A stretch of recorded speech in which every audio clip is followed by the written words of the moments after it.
मैं थक जाता हूँ माशाल्लाह, लव बर्ड बच्चे इतने देते हैं कि एक टाइम आता है आप थक जाते हैं कि बस यार अब इसको रिमूव करें जल्दी से, दोबारा माशाल्लाह। ना आ जाएं।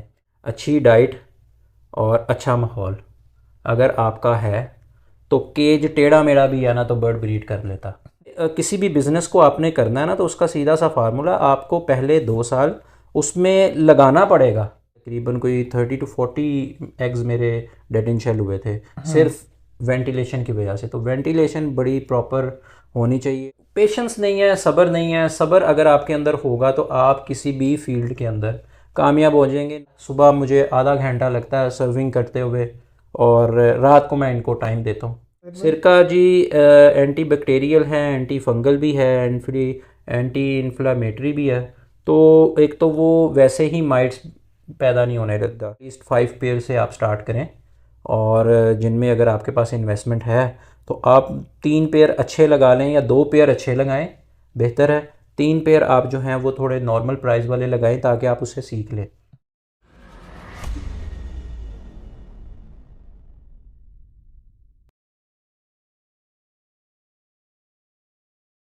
अस्सलामुअलैकुम, दिस इज़ मोहम्मद अरफान एविकल्चरस। आज हम आए हैं लाहौर में आपको विजिट करवाने के लिए ज़हीर भाई का लव बर्ड का सेटअप।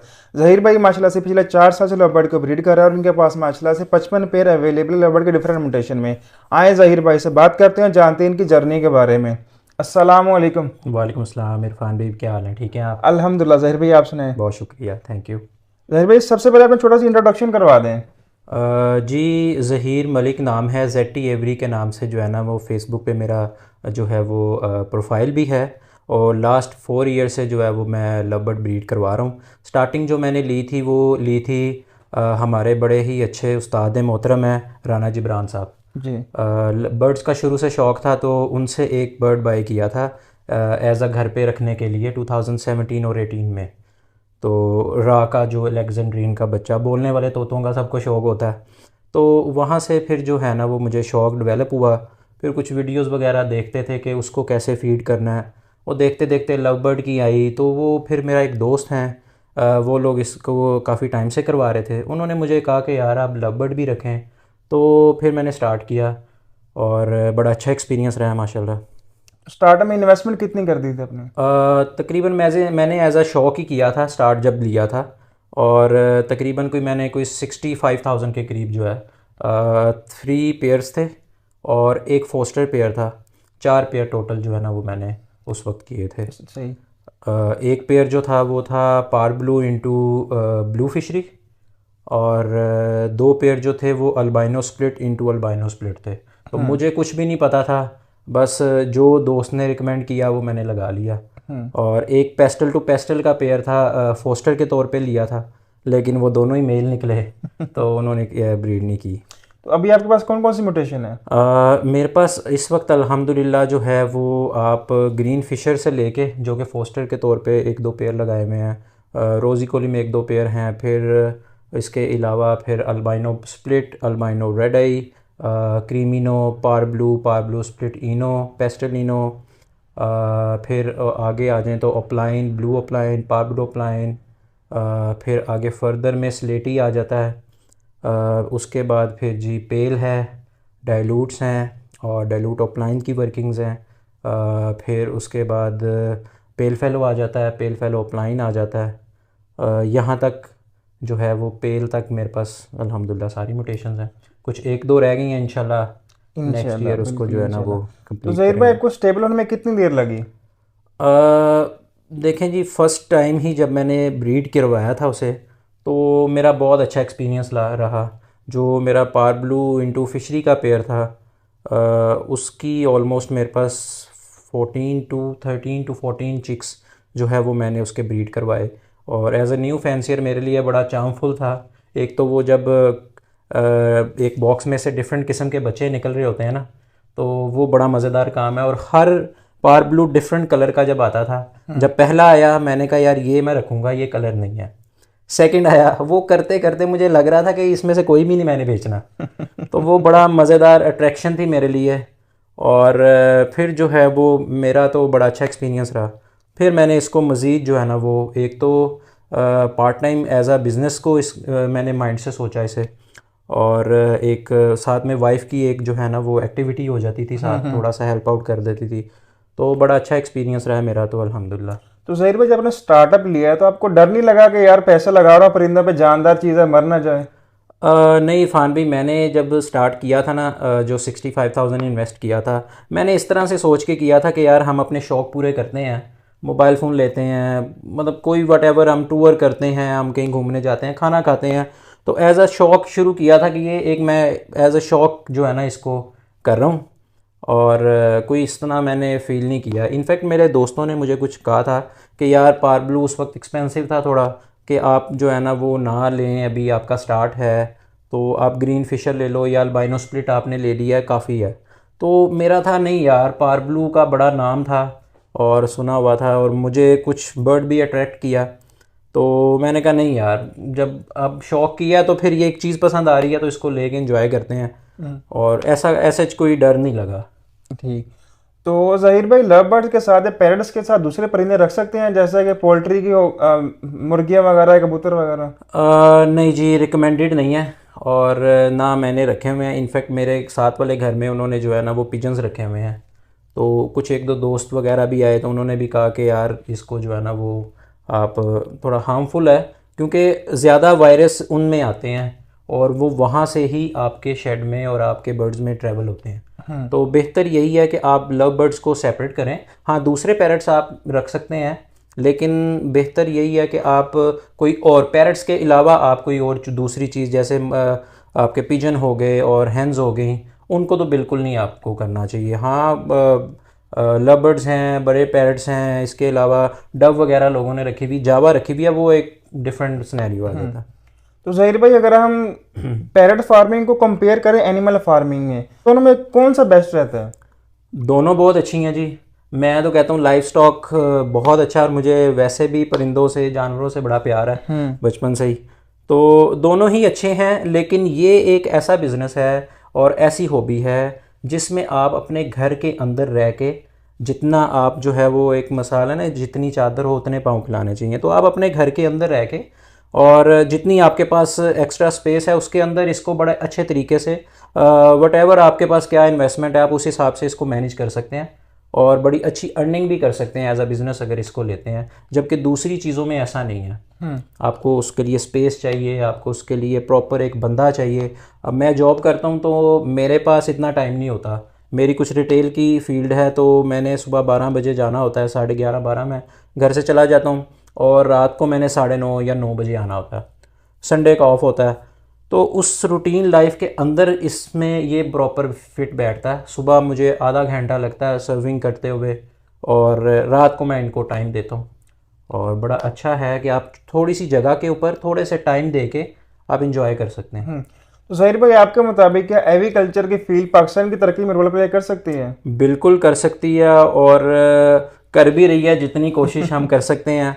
हम सब भी इसमें, बड़ी ही अच्छी बात है, जो दूसरे दौर थे फिंचज़ का और बड़े पैरट्स का, तो उसमें जो है ना वो इस तरह से प्रमोशन नहीं हुई, इस तरह से काम नहीं हुआ जितना इसके अंदर काम हुआ है। पढ़े लिखे लोग आए, शौकीन आए, कुछ हमारे अच्छे ब्रीडर्स हैं जिन्होंने इसको प्रमोट किया आहिस्ता आहिस्ता। फिर जो है हर बंदा अपने लेवल पे इसको प्रमोट कर रहा है, जो कि बड़ा अच्छा है। इसको इसी तरह अगर हम करते जाएंगे तो इंशाल्लाह जो है वो बहुत बेहतर रोल प्ले करेगी। जैसे दूसरी कंट्रीज़ में, काफ़ी कंट्रीज़ के अंदर जो है वो बहुत अच्छा जो है ना वो इनकम जनरेट होता है, जो कि आपके रेवेन्यू को जो है ना इनहेंस करता है। तो ज़हीर भाई, एक साल में कितने क्लच करते हैं, कितने बच्चे दे रहे होते हैं? साल में अगर मैं लास्ट ईयर की बात करूं तो मेरे पास फोस्टर पेयर अच्छे थे, काफ़ी ज़्यादा क्वांटिटी, मतलब आप कह लें कि ऑलमोस्ट ब्रीडिंग स्टॉक के अलावा जो मेरे मेन पेयर के अलावा थे वो तकरीबन कोई 25 के करीब मेरे पास फोस्टर पेयर्स थे। लेकिन तब भी मैंने बॉक्सेस लेट इंस्टॉल किए, और जो है ना वो नॉर्मल बर्ड को रिलैक्स रखा। ये नहीं किया इवन कि मैं थक जाता हूँ, माशाल्लाह लव बर्ड बच्चे इतने देते हैं कि एक टाइम आता है आप थक जाते हैं कि बस यार अब इसको रिमूव करें जल्दी से, दोबारा ना आ जाएं। तो लास्ट ईयर भी मैंने ऐसे ही किया। एक दो पेयर्स ऐसे थे जिन्होंने जो है ना वो मुझे लग रहा था कि यार ये बच्चे दोबारा दे देंगे, अंडे दे देंगे, तो मैंने उनको जो है ना बॉक्स रिमूव किया। वो एक दो फीमेल्स ने तो एग फिर ले कर दिया उसके ऊपर केजेस में। तो आप पे डिपेंड करता है। मैं तो कोशिश करता हूँ कि 3 हों, कुछ अच्छे पेयर्स होते हैं, या आपका कुछ ह्यूमिडिटी की वजह से या कोई वेदर की वजह से क्लच जो है ना प्रॉपर नहीं हुआ, तो आप उसको एक एक्स्ट्रा ले जाते हैं। लेकिन 3 मेरा ख्याल है इनफ होते हैं। आप 4 कर लें, बेहतरीन है, बहुत है। तो अर्निंग कितनी कर सकते हैं ज़हीर भाई इनसे? सर वो डिपेंड करता है, देखें अगर आप एज अ बिज़नेस उसको लेके चल रहे हैं तो वो फिर आप पे डिपेंड करता है कि आप जितना गुड़ डालेंगे उतना मीठा होता जाएगा, जितनी इन्वेस्टमेंट करेंगे उतना अच्छा चला जाता जाएगा। कुछ लोग बिज़नेस करना चाहते हैं इसमें, लेकिन उसको प्रॉपर भी बिज़नेस की नज़र से नहीं देखते। जैसे किसी भी बिज़नेस को आपने करना है ना, तो उसका सीधा सा फार्मूला, आपको पहले 2 साल उसमें लगाना पड़ेगा। और ऐसा नहीं है कि आपने कुछ लगाया और फ़ौरन से आप निकालना शुरू कर दें। इसको थोड़ा टाइम लगेगा। आप इस पे प्रॉपर इन्वेस्ट करें। मैंने स्टार्ट किया था 65,000 से। जो मेरे पास बर्ड्स आए, चिक्स आए, मेरे दोस्तों ने मुझसे डिमांड किए, मैंने उनको दिए, और जो वहाँ से मुझे रेवेन्यू आया मैंने दोबारा से इन्वेस्ट कर दिया। क्योंकि मैं एज अ शौक लेके चल रहा था, तो मैंने कहा यार इसकी फिल वक्त ज़रूरत नहीं है पैसों की, तो मैंने दोबारा से इन्वेस्ट कर दिया। नेक्स्ट ईयर मैंने दोबारा से फिर री इन्वेस्ट कर दिया। तो क्या हुआ कि अब प्रॉपर बिजनेस के लेवल पे एक मेरे पास जो है ना वो साइड लाइन बिजनेस रेडी है। कोविड में बड़ा साथ दिया। कोविड थी, सारा कुछ बंद था, घर में बैठ बैठ के इंसान बोर हो जाता है। लेकिन जितना एंजॉय किया इस हॉबी को, वो कोविड के बाद तो एक जो है ना वो मज़ीद इनसे जो है ना वो एक लगाव हो गया, और बड़ा अच्छा टाइम स्पेंड हुआ है, और बेहतरीन है माशाल्लाह। अगर आप बिजनेस पॉइंट ऑफ व्यू से इसको लेके चलें तो। ज़हीर भाई सिबलिंग की पेयरिंग करने के साइड इफेक्ट क्या हो सकते हैं? सर सिबलिंग की पेयरिंग रिकमेंडेड तो नहीं है, और ना ही कभी मैंने की है। अनलेस एक पेयर मेरा ख्याल है मुझे रिकमेंड किया था कि यार बाज़ का तो होता है ऑप्शंस नहीं होती हैं आपके पास, आपको मजबूरन करनी पड़ती है। लेकिन उसमें भी ये है कि आप एक जो है सर्टन टाइम के लिए आप उसको पेयर करें, कि आपकी बहुत मजबूरी है, एक्सपेंसिव बर्ड है, आपको करनी पड़ गई है, या कोई एक्सपायर हो गया उसका पार्टनर, आपने पेयरिंग करनी है सिबलिंग की, तो वो सिर्फ एक जनरेशन उसको रखें, नेक्स्ट जनरेशन उसको बिल्कुल ही कट ऑफ करें। मेरे पास अल्हम्दुलिल्लाह अभी तक मुझे याद नहीं है एक पेयर ऐसा बन रहा था जिसको मेरा प्लान था कि मैं सिबलिंग में लेके जाऊंगा। अब मुझे कंफर्म नहीं है, अभी ऊपर एवरी में जाएंगे तो उसमें देख लेंगे कि सिबलिंग है या नहीं है, लेकिन रिकमेंडेड नहीं है। ख़ास तौर पे रेड आइज़ को अगर पाकिस्तान का जो है वो लव है, उसमें अगर करवा रहे हैं तो सिबलिंग वहाँ पे तो बिल्कुल नहीं करनी चाहिए आपको। वो आप कोशिश करनी चाहिए जितना दूर दूर तक आप जो है ना उसको रख सकते हैं उतना ही बेहतरीन जी। तो ज़हीर भाई आप जब न्यू एंट्री लेके आते हैं, अपग्रेड करते हैं अपने शेड को, तो अपने चिक से ही होल्ड करते हैं कि न्यू परचेज करके लाते हैं? नहीं, आपको बर्ड ऐड करना पड़ता है। आपको ब्लड लाइन चेंज करने के लिए बर्ड दूसरा ऐड करना पड़ता है, और मोस्टली आपके घर के ही होते हैं। आप डिफरेंट उसको पेयर अप करके तो उनके आगे से सिबलिंग्स जो है ना वो सेपरेट सेपरेट पेयर्स के साथ बाउंड कर लेते हैं। तो आप उस तरह घर से ही मोस्टली 70% से ज़्यादा आप अपने घर से ही जो है ना वो इकट्ठे करते हैं। 10-20% होते हैं कुछ ऐसे बर्ड्स जो आपको नई मुटेशन बाहर से बाय करनी पड़ती है, या कुछ ऐसे बर्ड्स होते हैं कि जिनमें आपको बाहर से लाने पड़ते हैं अच्छे बर्ड्स। ज़्यादातर तो आपके घर से ही जो है ना वो काफ़ी फ्लॉक इकट्ठा हो जाता है। तो ज़हीर भाई अभी तक आपसे कोई मिस्टेक हुई है जिसकी वजह से आपको लॉस का सामना करना पड़ा हो? मिस्टेक जो है वो जी लास्ट ईयर जो है ना वो मैंने जो वेंटिलेशन सिस्टम था वो ऐसा था कि एग्जॉस्ट तो लगाए हुए थे, बड़े अच्छे लगाए हुए थे, उनका शोर बहुत ज़्यादा था। तो वो इर्द गिर्द से थोड़ी सी कंप्लेंट्स आती थी। कुछ मेरे ब्रदर हैं वो कहते थे कि यार ये बहुत शोर होता है, तो इसको बंद कर दिया। तो उसको बंद करने की वजह से जो है वो एक मिस्टेक ये हुई कि उसको बंद रखने की वजह से मेरे पास एक जब बारिश का मौसम आया लास्ट ईयर, तकरीबन जनवरी या फरवरी में आया, तो उसमें मसला आया था। चिक्स एक्सपायर हुए थे, कुछ डेड इन शेल हुए थे। एक्सपायर तो ऐसे उससे नहीं हुए, डेड इन शेल हुए थे।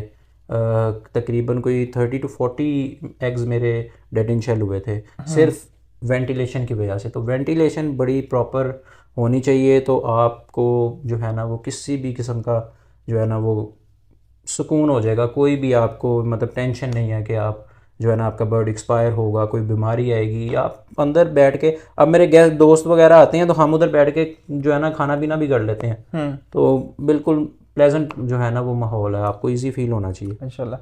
तो ज़हीर भाई विटामिन वगैरह इस्तेमाल करा रहे हैं कि नेचुरल डाइट में रखा हुआ है बर्ड्स को? नहीं जी, नेचुरल डाइट पे नहीं रखा हुआ, लेकिन फोकस नेचुरल डाइट पे ही ज़्यादा रखा हुआ है।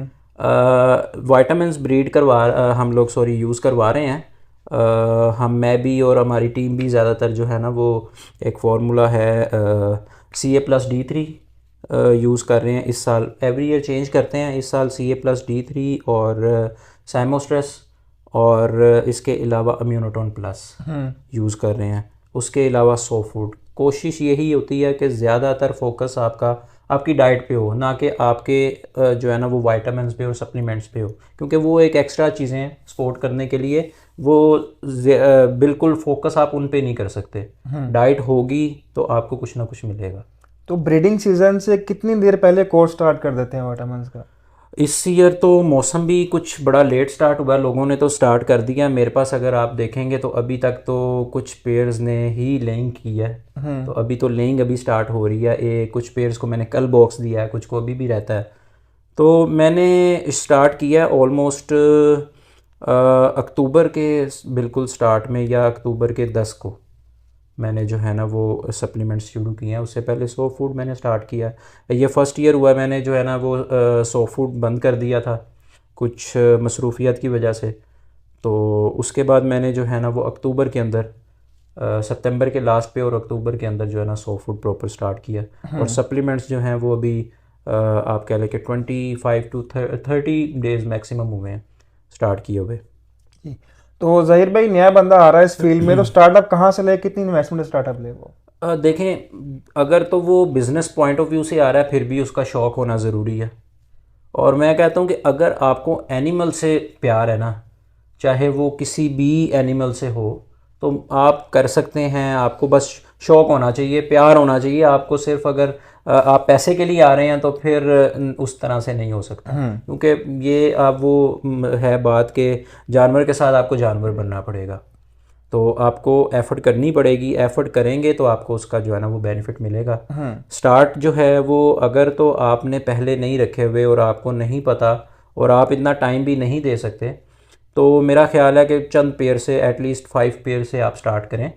और जिनमें अगर आपके पास इन्वेस्टमेंट है तो आप 3 पेयर अच्छे लगा लें या 2 पेयर अच्छे लगाएं, बेहतर है। 3 पेयर आप जो हैं वो थोड़े नॉर्मल प्राइस वाले लगाएं ताकि आप उससे सीख लें। और उसके बाद जब आपको उसका रिज़ल्ट आता है तो फर्दर उससे आपकी जो है ना एक आर्मी तैयार हो जाती है, फिर आप ऐड ऑन कर सकते हैं उसको। तो ज़हीर भाई आपके मुताबिक नया बंदा किन पॉइंट्स की वजह से फेल हो जाता है? पेशेंस नहीं है, सब्र नहीं है। सब्र अगर आपके अंदर होगा तो आप किसी भी फील्ड के अंदर कामयाब हो जाएंगे, ना कि सिर्फ इसी फील्ड के अंदर, किसी भी और फील्ड के अंदर भी अगर आप हैं और आपके अंदर सब्र है और आप अपना काम 100% करते हैं। हम लोग डंडी मार जाते हैं, पाकिस्तानी कौम जो है ना वो काम इतना करते हैं जितना सामने वाले को सही लग रहा है, अपनी सेटिस्फेक्शन से काम नहीं करते। जब हम अपनी सेटिस्फेक्शन से काम करते हैं ना, तो मैंने आज तक नहीं देखा कोई ऐसा बंदा, मैं ख़ुद भी, कि कभी काम ख़राब हुआ हो या कभी लॉस हुआ हो या कभी कोई ऐसा मसला हो, अनलेस कि आप अपने साथ सिंसियर हों, आप अपना काम ईमानदारी के साथ करें। आप 99% भी ना करें, मैं कहता हूँ करना है तो उसे 100% करें, नहीं तो आप कहें मैंने करना ही नहीं है। सिर्फ 2 चीज़ें अपने अंदर रखें, करना है तो 100%, नहीं करना तो आप कहेंगे नहीं यार। लेकिन 99 ये 80% वाला जो फार्मूला है ना, ये हमारे पास है, इसलिए हम थोड़ा पीछे हैं, क्योंकि हम 100% नहीं करते और हमारा कॉन्फिडेंस नहीं होता। हम अपनी मेहनत करेंगे तो तवक्कल करेंगे ना, हम सिर्फ तवक्कल लेके नहीं बैठ सकते, लेकिन तवक्कल छोड़ भी नहीं सकते। और सब्र इस काम के अंदर बहुत ज़रूरी है। कुछ ऐसे दोस्त हैं जिन्होंने अभी रिसेंटली स्टार्ट किया, वो भी, उनको भी हम यही गाइड करते हैं कि यार सब्र, इसमें सबसे पहली चीज़ है सब्र। बिल्कुल, सब्र आपने अपनी एफर्ट करनी है और सब्र करना। रिजल्ट आपको कोई भी नहीं दे सकता अल्लाह के सिवा, ऐसे आपने अपना तवक्कल मजबूत रखना है। इंशाल्लाह ताला आपके अपनी एफर्ट आप कर रहे हैं तो बेहतरीन इंशाल्लाह रिजल्ट। ज़हीर भाई कुछ पर्सन ऐसे कर रहे होते हैं कि हर महीने कोर्स करवाते हैं मेडिसिन का, मतलब कि शरबत सा बना के दे देते हैं, क्या वो ठीक होता है? किस तरह का कोर्स हो। मतलब कोई मेडिसिन इस्तेमाल करवाते हैं, मतलब कह रहे होते हैं कोई एंटीबायोटिक इस्तेमाल करवा रहे थे हर मंथ। देखें जी, एंटीबायोटिक तो इंसानों को भी यूज़ नहीं करनी चाहिए कि अगर उनको कोई प्रॉब्लम नहीं है तो वो तो इतना सा तकरीबन कोई 100-150 ग्राम का जो है बिल्कुल। बेचारा परिंदा है, तो वो बिल्कुल रिकमेंडेड नहीं है, नहीं करवानी चाहिए। आप कुछ ऐसी मेडिसिन्स हैं लव की एवियन, जो कंपनी रिकमेंड करती है कि आप 3 मंथ में एक दफ़ा जो है वो उसको यूज़ करवा लें। जैसे जो है ना वो कैंकर के लिए आती है, और एक दो और हैं, लेकिन हम लोग सिरका डेली यूज़ करते हैं वंस इन अ वीक, जो है संडे का संडे। तो हमें, मेरा नहीं ख्याल कभी ज़रूरत पड़ी है मेडिसिन की, अनलेस के कोई ज़रूरत पेश ना आए, तो नहीं करवानी चाहिए, सिरका क्यों रिकमेंडेड नहीं इस्तेमाल है। करते हैं ज़ाहिर भाई? सिरका जी एंटी बैक्टीरियल है, एंटी फंगल भी है, एंटी इन्फ्लामेटरी भी है। तो एक तो वो वैसे ही माइट्स पैदा नहीं होने देता, हाजमा अच्छा रखता है, बर्ड को बिल्कुल एक्टिव रखता है, और प्रोबायोटिक का काम भी करता है, कुव्वत मदाफ़ियत भी बर्ड की बढ़ा देता है। तो हफ्ते में या 10 दिन में एटलीस्ट एक दफ़ा आपको यूज़ करना चाहिए। अच्छा जी। तो ज़ाहिर भाई बर्ड से अच्छी ब्रीड कैसे ले सकते हैं? बर्ड से अच्छी ब्रीड आप तभी ले सकते हैं जब आप जो है उसको अच्छा माहौल प्रोवाइड कर सकते हैं, अच्छी डाइट और अच्छा माहौल अगर आपका है, तो केज टेढ़ा मेढ़ा भी है ना तो बर्ड ब्रीड कर लेता, स्टिक एक भी लगी हुई है तो बर्ड ब्रीड कर लेता। मैं जब स्टार्ट किया था तो मुझे दूसरे साल में वो काने की स्टिक्स होती हैं, जी जी। मैंने वो काट के रखी हुई थी, मैंने काट के लगा दी। अब मुझे 2-3 दोस्त आए, ओ यार ये इस पे तो बर्ड स्लिप हो जाता है, ये हो जाता है, वो हो जाता है। मैं थोड़ा सा कंफ्यूज भी हुआ, एक दो की चेंज भी कर दी, एक दो की करने लगा, देखा लेंग आई हुई है, मैंने सब्र किया तो फर्टाइल भी हुआ हुआ है। माशाल्लाह। तो कोई रॉकेट साइंस नहीं है, बस मिथ्स हैं कि ये हो जाता है वो हो जाता है। अच्छी ब्रीड में सबसे अहम किरदार जो है ना वो आपके माहौल का है। आपका माहौल अच्छा होना चाहिए, वेंटिलेशन बेहतरीन अगर आपने दी हुई है तो सर बहुत अच्छा रिज़ल्ट आएगा इंशाल्लाह। तो ज़ाहिर भाई एंड पे क्या एडवाइस देना चाहेंगे आप? एडवाइस यही है कि आप जो है ना वो सब्र करें, और बिल्कुल अच्छी चीज़ें हैं जो दूसरे हमारे ब्रीडर्स ने जो है वो अपनी फिजिबिलिटीज़ बनाई हुई हैं, लेकिन आप ये चीज़ भी देखें कि ये जानदार भी है, उसकी फिजिबिलिटी नहीं बनी हुई। अच्छा। तो सबसे पहले ये जानदार है, ये कोई पता नहीं है कि आप लेकर आए हैं अगले दिन एक्सपायर हो गया। मेरे साथ हुआ है ये, मैंने ऑफलाइन जब लिया था तब तकरीबन कोई 70-75 हज़ार रुपये का ग्रीन ऑफलाइन था। तो मैंने बड़ा कुछ सोचा हुआ था कि इस बर्ड से जो है वो मैंने बड़ा कुछ करना है, इसको इससे भी लगाऊंगा, इसको एक फ़ीमेल ये भी दूंगा, ये भी दूंगा। पहले क्लच के अंदर ही क्रॉस के बाद बर्ड एक रेस्पिरेटरी इशू से जो है वो एक्सपायर हो गया। अब मैं क्या करूँ, या हॉबी छोड़ दूँ। मैंने तो टोटल जो है ना वो हाफ ऑफ द अमाउंट जो थी वो इस एक बर्ड की थी, लेकिन कुछ नहीं होता, पार्ट ऑफ द गेम है। बिज़नेस जब आप करते हैं, आप इस नीयत से स्टार्ट करते हैं कि आप जो है ना वो आप प्रॉफिट कमाएंगे, लेकिन माइंड में ये भी रखते हैं कि लॉस भी हो सकता है। तो दिल पक्का मजबूत करके आना है और मेहनत करनी है अपनी, तो इंशाल्लाह तवक्कल अल्लाह पे रखना है, और इंशाल्लाह रिज़ल्ट आएगा आपको अच्छा। चलें, बहुत शुक्रिया ज़हीर भाई ने टाइम दिया, बहुत अच्छी इन्फॉर्मेशन थैंक यू प्रोवाइड सो की। Much. Thank you so much everyone. उम्मीद है कि आपको आज की हमारी वीडियो पसंद आई होगी। अगर आपको हमारी ओवरऑल वीडियोस पसंद आती है और आप चाहते हैं कि हम सेटअप विजिट करते रहें और आपके लिए वीडियोस लाते रहें, तो आप हमारे चैनल मोहम्मद अरफान एग्रीकल्चर जरूर सब्सक्राइब कीजिए और बेल आइकन को लाजमी दबा दीजिए, जिससे हर नई आने वाली वीडियो की नोटिफिकेशन आपको बर वक्त पहुँचती रहेगी। इंशाल्लाह इस वीडियो का पार्ट 2 आएगा, वहाँ हम आपको ज़हीर भाई का सेटअप विजिट करवाएंगे। Thank you so much. अल्लाह हाफिज़।